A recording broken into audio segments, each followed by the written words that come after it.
이번 주 대선판을 뜨겁게 달군 여야 대선 후보들의 한마디 한마디를 들어보는 시간, 주간 대선 말말말입니다. 민생 대통령을 천명한 더불어민주당 이재명 후보, 자영업자 손실보상에 50조 원을 쓰겠다는 국민의힘 윤석열 후보의 공약을 전격 수용하면서 한 주를 시작했습니다. 대신 당선 이후가 아니라 지금 당장 할 수 있는 방법을 찾아보자고 제안했는데요. 손을 내민 이 후보와 달리 윤 후보는 날을 세웠습니다. 이 후보가 민주당 정부의 실정으로부터 거리두기를 하려고 이재명의 민주당을 선언했는데 이건 독재적인 발상이라는 겁니다. 두 후보가 대립하는 사이 제3지대에서는 조심스럽게나마 공조 움직임이 고개를 들고 있습니다. 이번 주를 열었던 대선 후보들의 한마디 영상으로 보시죠. 윤석열 후보가 말씀하시는 50조 원 지원 약속 저도 받겠습니다. 대신에 당선돼서 하는 게 아니라 지금 당장 할 수 있는 방안을 찾읍시다.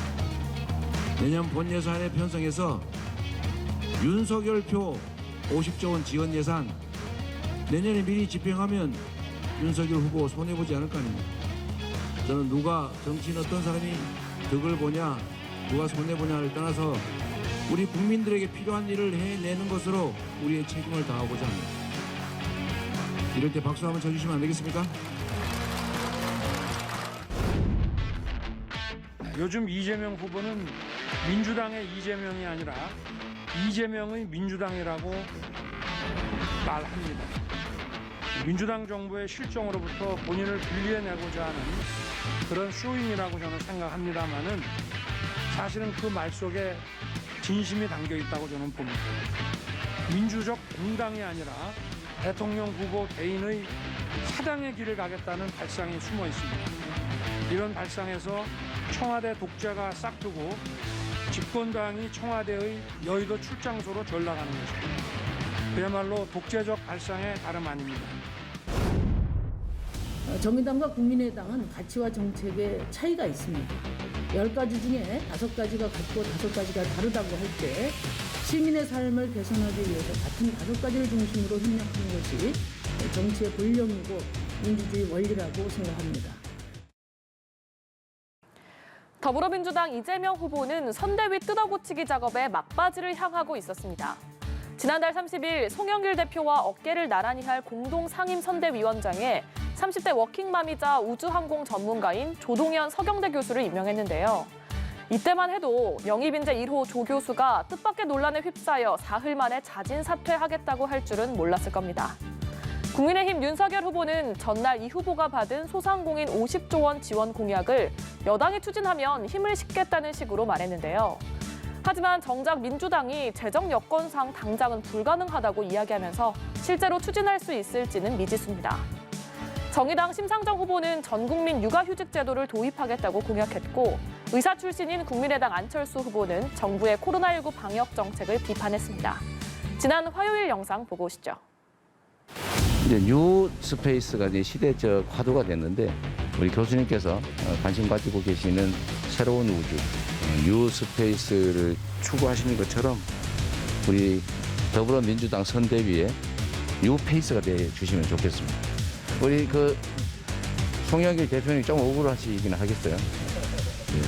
그래도 큰 역할 부탁드리고 저희가 기대가 크다는 점 말씀드립니다. 그걸 뭐 포퓰리즘이라고 엊그제까지 공격을 하다가 토계산을 해보니까 아마 그렇게 하면 안 되겠다는 생각이 민주당 쪽에서 들은 모양인데 어찌됐든 그거는 반드시 해야 되는 일이고 선거와도 관계없이 그거는 지금 절벽에 떨어진 이 소상공인 자영업자들에 대한 긴급 구조는 반드시 필요하기 때문에 그건 뭐 야당 차원에서도 여당이 추진한다 그러면 적극 협조할 것이 맞다고 생각합니다. 여전히 아빠 육아휴직은 별종, 더 나아가서 희귀종이며 남성 노동자가 육아휴직을 썼다는 사실 자체가 직장의 화제거리가 되고 있습니다. 선진국이라면 아이 키우는 엄마 아빠의 삶이 행복해져야 합니다. 그래야 아이들도 행복하게 자랄 수 있습니다. 이명박 정부 때 신종플루, 박근혜 정부 때 메르스, 문재인 정부 때 코로나19처럼 다음 대통령 임기 동안 최소한 한 번 내지 두 번의 또 다른 종류의 팬데믹이 올 것이고 빠르게 새로운 대응 방법을 찾는 나라만이 국민의 안전과 생명을 보호할 수 있을 겁니다. 나도 역시 꼰대였다. 더불어민주당 이재명 후보는 2001년생 인공지능 개발자 등 청년 과학인재 4명을 영입한 날 이렇게 말했습니다. 청년 세대를 이해해보기 위해 더욱 노력하겠다는 다짐을 담았는데요. 국민의힘은 좀처럼 내홍에서 빠져나오지 못하고 있습니다. 지난주엔 김종인 전 비대위원장의 선대위 합류를 두고 삐걱거리더니 이번엔 이준석 당대표가 잠적했었는데요. 윤석열 후보는 이틀째 모습을 감췄던 이준석 대표에 대한 입장을 내놨습니다. 이걸 지켜보는 국민의당 안철수 후보, 국민의힘이 한심하다고 직격했습니다. 영상으로 들어보겠습니다. 그들의 애환을 많이 이해한다고 생각했는데 어느 순간에 갑자기 아님을 깨달았습니다. 역시 꼰대구나 나도. 처한 상황이 달라서 이해를 나는 나름대로 최선을 다했다고 하지만 그들 입장에서는 공감을 못하는 것들이 많았던 것 같아요. 지금 아마 영원히 그럴 수도 있습니다. 여러분도 언젠가 꼰대가 될 겁니다. 이건 세대차라고 합니다. 그럼에도 불구하고 세대 간의 간극을 줄이기 위한 노력은 끊임없이 있어야 된다는 생각이 들었습니다. 민주주의를 지향하는 그 민주적 정당 내에서 다양한 의견 차이와 이런 문제는 뭐 얼마든지 있을 수 있는 것이고 일사불란한 그런 지휘 명령 체계가 있다면은 그게 어디 민주적 정당이라고 할 수 있겠습니까? 제가 그 얘기를 듣기로는 뭐 본인 휴대폰을 다 꺼놓고 있다고 했기 때문에 그렇게 뭐 무리하게 해서 막 연락을 하는 것보다 부산에 있다고 하니까 생각도 정리하고 이렇게 해서 다시 당무에 복귀하게 되면 제1야당의 모습은 한심하구나. 당대표는 조업하고 후보 주변은 자리 다툼하고 이를 수습할 리더십은 보이지 않습니다. 벌써 이긴 것처럼 떡고물 나누기에만 열을 올립니다.